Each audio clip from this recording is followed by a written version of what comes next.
a mix of sci-fi and superheroes that's an homage to toy lines from the 80s and 90s. That is what Eon Quest is. This is a graphic novel that I created almost 10 years ago now. I really love the print job they did on these. The colors are really nice and vibrant. I also really like that it's matte paper versus glossy paper. I'm not a big fan of glossy paper when it comes to comic books.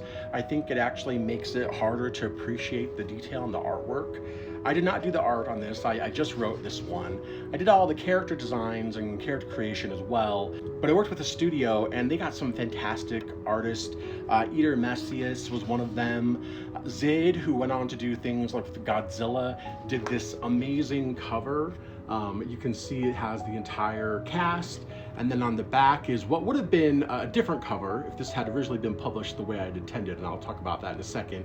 But this features Captain Wolfmoon, who is one of my favorite characters, his pirate crew of robots. They were originally cleaning robots, who he basically turned into his own pirate crew when he stole the ship. It's a little bit of an unusual format for a comic book. It's much more square. And again, there's a reason for that as well. But I love like the vibrant art. I really love the story. And then at the very end, I have a feature, basically. It's a multi-page feature that goes through the creation of Eon Quest from when I first created Eon Quest as a child, child, I say teenager, I suppose, in high school. I actually published a comic strip in my school newspaper, and that's really where it started. And then it just evolved over time into what you see today. The comic was originally created to go along with action figures, 5.5-inch action figures in the style of Masters of the Universe. And the comic book was created to be included with them. Sort of like the mini comics, if you were familiar with these, and they made them for all kinds of lines, Crystar and Sectars. So I was really going off of the He-Man mold for the sizing of these. In fact, I have one of the early printouts still from 10 years ago when I was testing the size.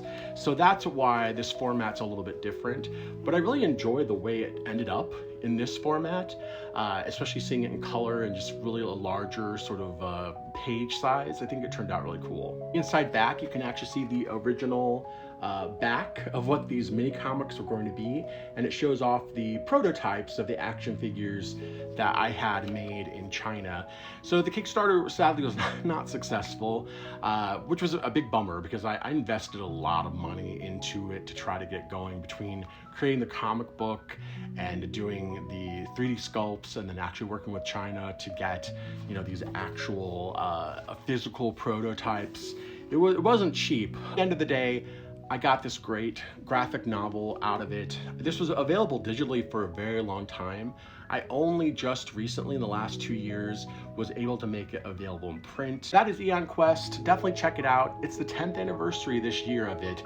And I'm very seriously, I've been thinking about this for probably about a year, but I am seriously thinking about writing a prose novel follow-up, because I think I have what could be a really fun sort of post-superhero idea for a prose novel, which would make this a fun prequel when that comes out. So yeah, we'll see. I don't know if it's gonna happen this year because I have so much other stuff going on, but part of me would really love for it to.